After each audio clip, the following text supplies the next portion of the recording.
이재명 대표는 현재 대장동 사건은 물론이고 대선 자금 의혹 사건에서도 검찰 수사가 불가피한 상황에 직면해 있습니다. 사면 초과에 놓여 있다고 봐야 될 것 같습니다. 연일 여론에 호소하고 있습니다. 신문 보시죠. 세상은 봄바람. 아직 봄이 오진 않았습니다만 내게는 북풍 한설이 불고 있다. 다시 여론에 호소하는 이재명이라는 제목의 경향신문이 달렸습니다. SNS에 입당 권유하는 메시지도 적극적으로 쓰고 있고요. 사법 리스크, 간접 심경을 토로하고 있습니다. 지난주 시작한 현장 투어를 놓고도 방탄 투어라고 당 내에서 비판 기류도 적지 않은 것 같습니다. 자신의 SNS에 지지층 결집하는 메시지를 낸 것은 물론이고 네이버 팬카페 제명인의 마을에도 글을 올렸습니다.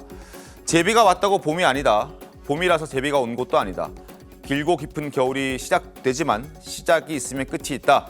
이재명 대표가 제명인의 마을에 이런 글을 올린 건 약 한 달 만입니다. 적극적으로 SNS를 이용하고 있는 지금 이재명 대표의 모습이었습니다. 그리고 앞서도 말씀드렸듯이 현장 투어하고 있지 않습니까? 현장 투어에 대해서도 당내 비판 여론은 적지 않습니다. 일단 지난 13일에 대전에서 열린 국민 보고 대회도 있었고 충청권에서 이미 한 차례 했고요. 그리고 22일, 23일 이번 주 목요일과 금요일을 걸쳐서 경북 안동, 울진, 강원, 강릉, 원주를 찾습니다. 당내 일각에서 방탄 투어 아니냐는 따끔한 지적이 나오고 있습니다. 자, 이재명 대표 SNS를 적극 활용하고 있지만 현장에서 만나는 기자들에게는 말을 굉장히 아끼고 있습니다. 어제 모습도 확인하겠습니다. 트위터에 좀 말씀 올리셨는데 그건 좀 어떤 취지에서 올리셨는지 궁금해서요. 그냥 읽어보신 대로죠. 혹시 최근에 검찰 수사와 연대해 주신 거죠?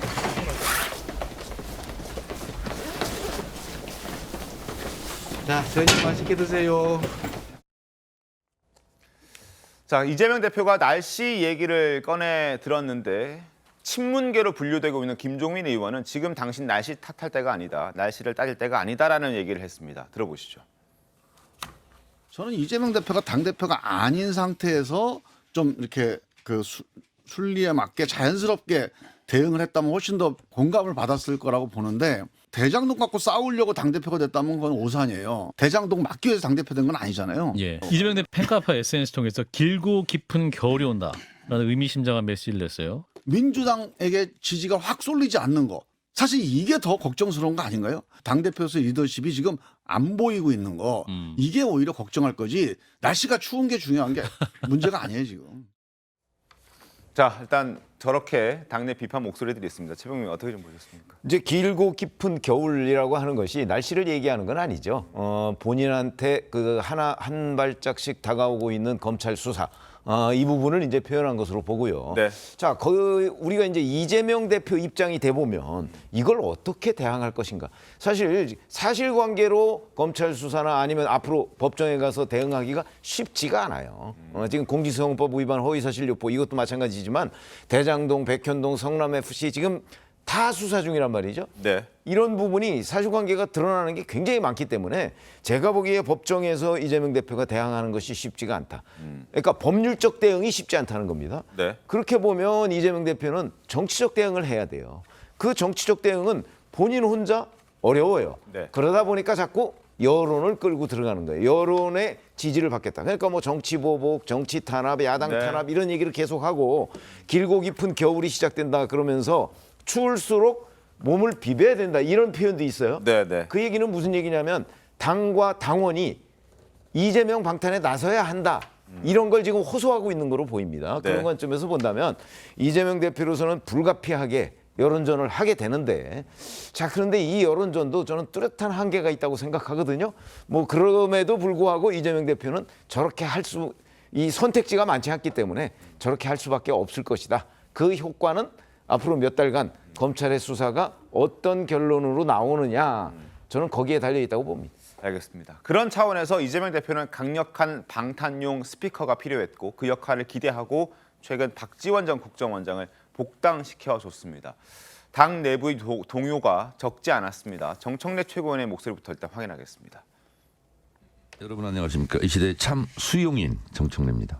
수용이는 뭐예요? 어제 수용했잖아요.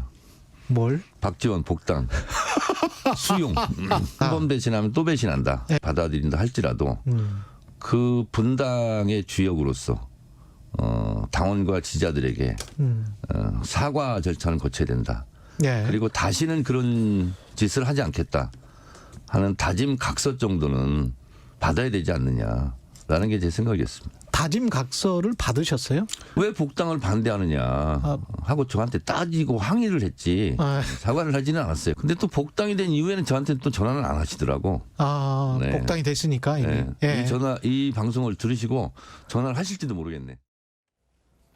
자, 일단 수용했다. 본인 말대로 수용인이라고 설명을 본인이 하지 않습니까? 그럼에도 불구하고 계속해서 메시지는 내고 있습니다. 화면 보시죠.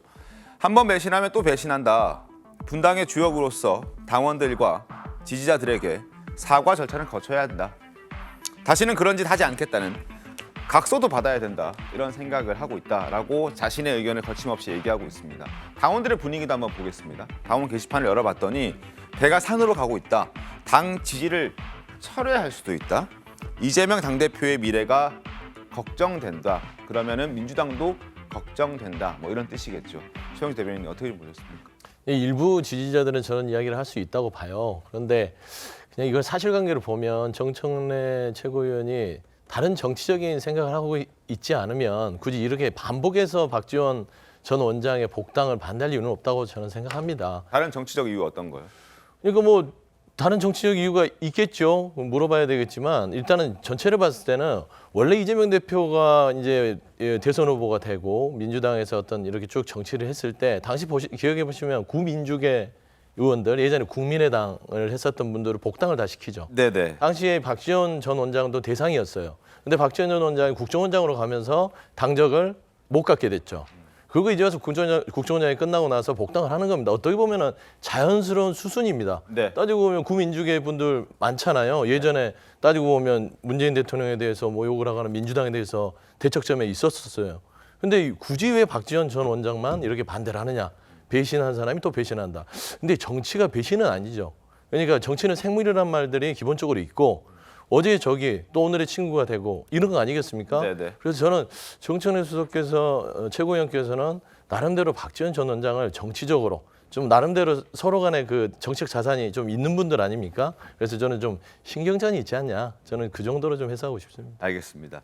자, 어렵게 복당을 한 박지원 전 원장인데 최근 인터뷰도 눈길을 끌고 있습니다. 복당이 결정되자마자 한 라디오 방송 출연해서 총선 출마 가능성에 대해서 부정하지 않았습니다. 본색을 드러낸다는 해석도 나오고 있습니다. 들어보겠습니다. 정말 오랜만에 이제 친정으로 돌아가셨습니다. 정당에. 그러면 총선에 출마하시는 겁니까? 정치는 생물이니까 누가 장담하겠어요. 나중에 그러면 출마는 항상 열려 있다라는 마지막 순간까지도. 그렇죠. 바이든 대통령도 이제 출마 열려 있잖아요. 저랑 동갑인데. 바이든 대통령과 동갑이시죠. 네. 그렇죠. 제가 훨씬 건강해요. 자, 미국의 바이든 대통령보다 자기가 더 건강하다라고 얘기하는 건 총선 출마를 이렇게 선을 긋지는 않겠다 이렇게 해석할 수 충분히 있을 것 같습니다. 상황을 좀 지켜보겠고 이렇게 민주당이 복잡하게 진행되고 굴러가고 있는 가운데 김만배 씨는 최근에 극단적인 선택을 시도하고 지금 병원 치료 중이죠. 김 씨의 상태와는 별개로 검찰 수사도 차근차근 진행이 되고 있습니다. 신문 보겠습니다. 자, 새로운 내용이 하나 더 나왔습니다. 80억 원이라는 돈이 또 등장을 했습니다. 김만배가 따로 숨긴 80억 원 정치권 로비 자금이었나 검찰은 의심하고 있습니다. 이미 드러난 은닉재산, 최모 씨와 이모 씨를 통해서 만들어낸 그 은닉재산 260억 원 외에 추가적으로 드러난 80억 원입니다. 수표 60억 원, 현금 20억 원 검찰이 추가로 포착했습니다. 관련 자금 흐름을 추적하고 있는데 검찰은 어떻게 의심하고 있냐면 이게 정치 자금으로 쓰였을 가능성이 있다라고 생각하고 있는 것 같습니다.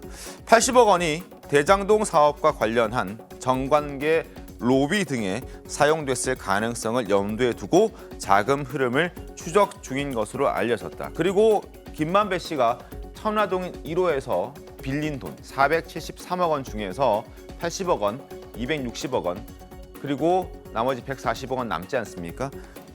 80억 원을 제외한 나머지 자금의 행방은 이미 검찰들이 다 파악한 것으로 지금 알려지고 있는 상황입니다. 이 80억 원만 어디에 쓰여졌는지를 검찰이 확인하면 이제 473억 원에 대한 행방들은 다 찾아낸다 이렇게 보시면 될 것 같습니다. 검찰이 김만배 씨가 숨긴 자금의 일부가 이재명 대표 측으로 흘러 들어갔을 가능성 배제하지 않고 있습니다. 과거 불법 선거 자금 의혹에 대한 이 대표의 발언을 들어보겠습니다.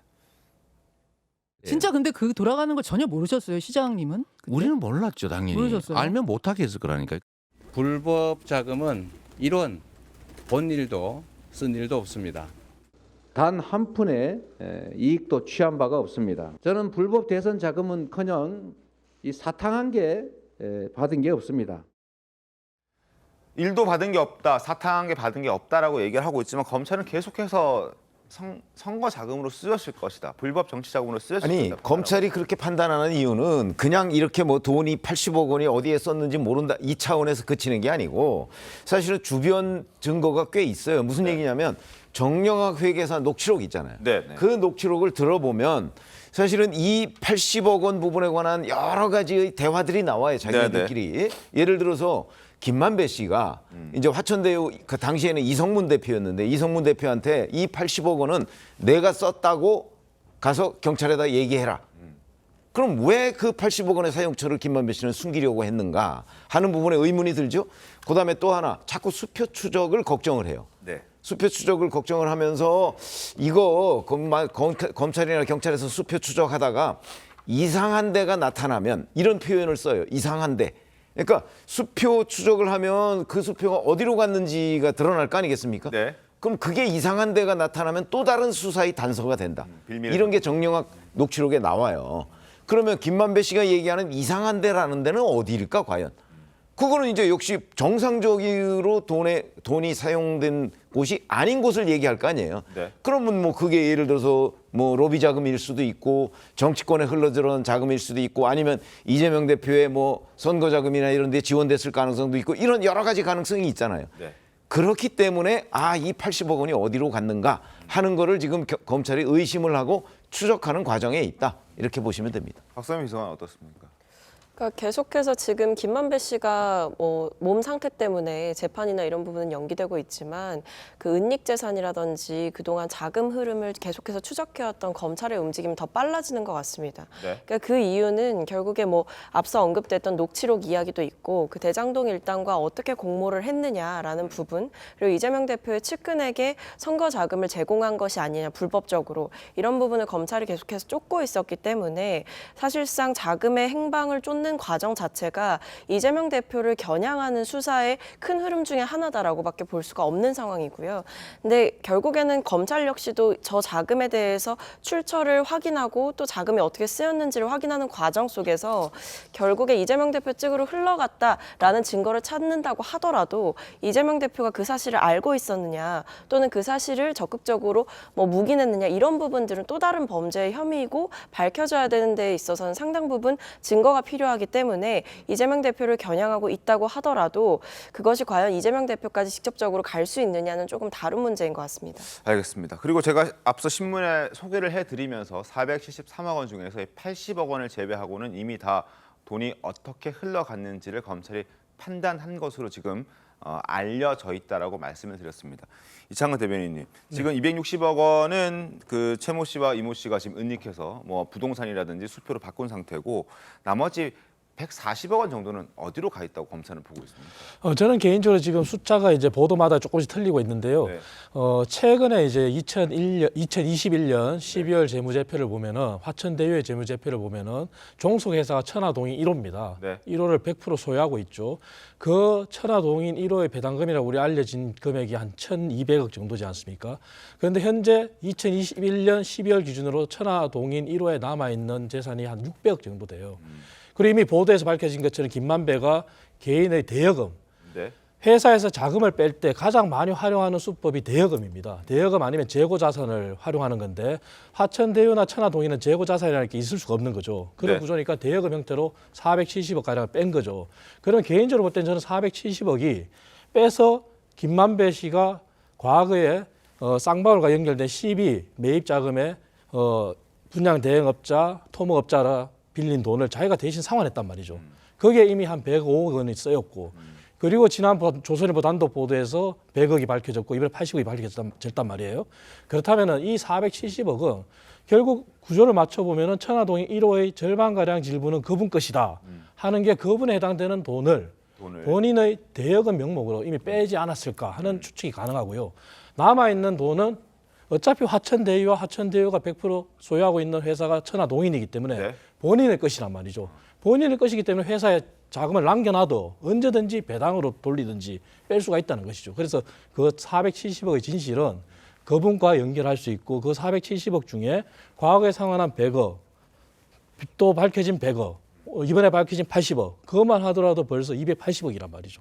그 나머지 부분도 이미 은닉되는 재산 안에 포함이 됐다면 이미 다 검찰에서는 다 파악했고 그것이 이재명 대표의 선거 자금이 대선 자금으로부터 나갔다는 것도 이미 40억 정도 나왔지 않습니까? 그러면 과연 그게 40억이겠느냐?